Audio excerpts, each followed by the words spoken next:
Bismillahirrahmanirrahim. Assalamualaikum warahmatullahi wabarakatuh.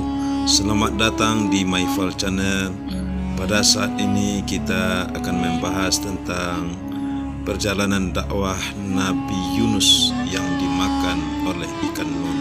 Semoga bermanfaat. Selamat menyaksikan. Jangan lupa subscribe. Nabi Yunus merupakan salah satu nabi yang diutus oleh Allah kepada penduduk Ninawa agar dia beriman. Ninawa merupakan daerah Mosul atau Irak yang pada masa itu penduduknya berpaling dari jalan Allah dan masih menyembah berhala. Suatu ketika Nabi Yunus menemui penduduk Ninawa yang sedang melakukan ritual penyembahan berhala. Kedatangan Nabi Yunus ditolak mentah-mentah oleh penduduknya. Bahkan mereka mengolok-olok dan menghinanya, sehingga hal ini menyebabkan Nabi Yunus marah dan meninggalkan mereka. Kemudian Allah Subhanahu wa Ta'ala meminta Nabi Yunus untuk memberitahukan kepada kaumnya bahwa Allah akan memberikan azab saat meninggalkan kampung Ninawa. Nabi Yunus sudah tidak mengharapkan keimanan para penduduknya. Beliau pergi dengan perasaan penuh amarah dan kecewa dengan kaumnya. Setelah penduduk mengetahui bahwa Nabi Yunus telah pergi, maka azab benar-benar diturunkan oleh Allah. Para penduduk sadar bahwa azab ini datangnya dari Allah. Maka sejak itu mereka memutuskan untuk bertaubat kepada Allah. Ketika azab datang, Allah melihat adanya kejujuran taubat yang dilakukan oleh kaum wanita, laki-laki, anak-anak yang berdoa menyebut nama Allah. Mereka berdoa kepada Allah karena takut akan azab Allah Subhanahu yang telah menimpanya, sehingga Allah menghentikan azab tersebut sebagaimana yang termaktub dalam salah satu surat Al-Quran sebagai berikut. Surat Yunus ayat 98. Dan mengapa tidak ada penduduk suatu kota yang beriman, lalu imannya itu bermanfaat kepada selain kaum Yunus?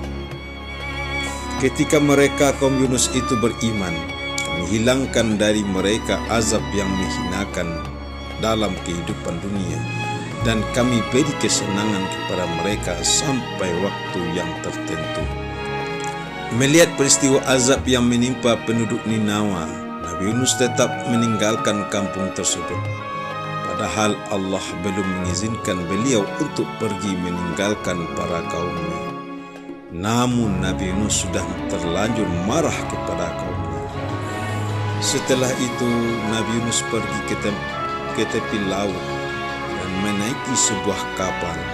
Tiba-tiba kapal yang dinaiki beliau oleng terombang-ambing karena dahsyatnya ombak.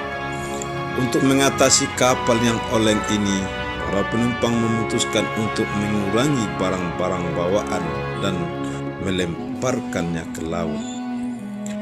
Barang-barang yang dilemparkan ke laut tak cukup untuk menampung beban, sehingga para penumpang membuat kesepakatan agar jumlah orang yang ada di atas kapal juga dilemparkan ke laut.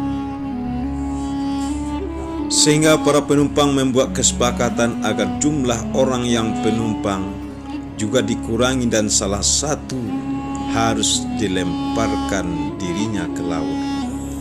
Kemudian para penumpang kapal memutuskan untuk membuat undian.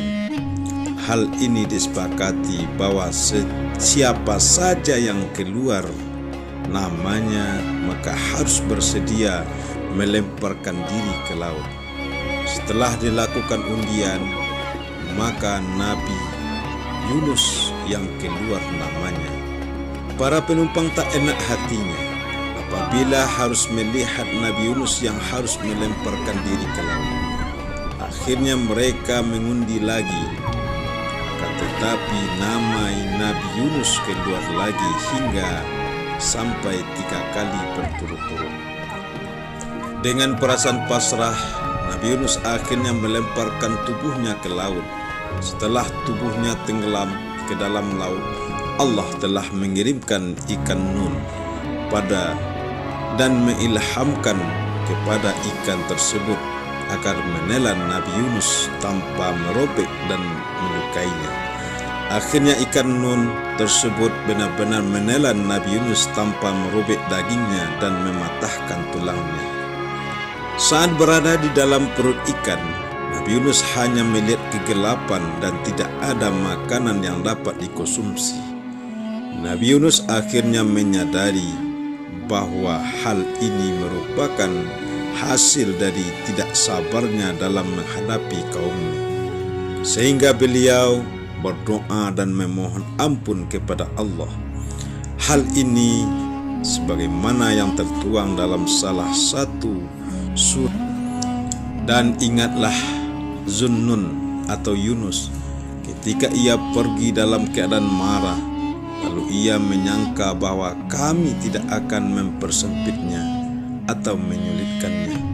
Maka ia menyeru dalam keadaan yang sangat gelap bahwa tidak ada Tuhan yang berhak disembah selain Engkau ya Allah. Maha suci Engkau ya Allah, sesungguhnya aku termasuk orang-orang yang zalim. Maka kami telah memperkenankan doanya dan menyelamatkannya daripada penduduk, dan demikianlah kami selamatkan orang-orang yang beriman.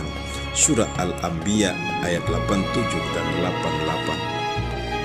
Nabi Yunus berada dalam perut ikan. Ada berbeda pendapat ulama. Qatadah mengatakan 3 hari. Abu Ja'far As-Sadiq mengatakan 7 hari. Sedangkan menurut Abu Malik adalah 40 hari. Lalu Allah memperkenankan doa Nabi Yunus dan mengeluarkannya dari perut ikan. Nabi Yunus dilemparkan di pinggir laut yang tandus dalam keadaan sakit. Kemudian Allah menumbuhkan sebatang pohon yang berjenis labu untuk beliau konsumsi, sebagaimana dalam firman Allah Subhanahu wa taala surah As-Saffat 145 dan 146. Kemudian kami lemparkan dia ke daratan yang tandus sedang ia dalam keadaan sakit, dan kami tumbuhkan untuk dia sebatang pohon dari jenis labu. Setelah itu Nabi Yunus diperintahkan oleh Allah untuk kembali menemui kaumnya. Hal ini dilakukan untuk memberitahu bahwa Allah telah menerima taubat para penduduknya. Di samping itu Allah juga memberikan kenikmatan hidup hingga waktu tertentu, sebagaimana dalam salah satu surat Al-Quran, surah As-Saffat 147 sampai 148. Dan kami utus dia kepada 100.000 orang atau lebih, dan mereka beriman. Karena itu kami anugerahkan kenikmatan hidup kepada mereka hingga waktu yang tertentu. Wassalamu.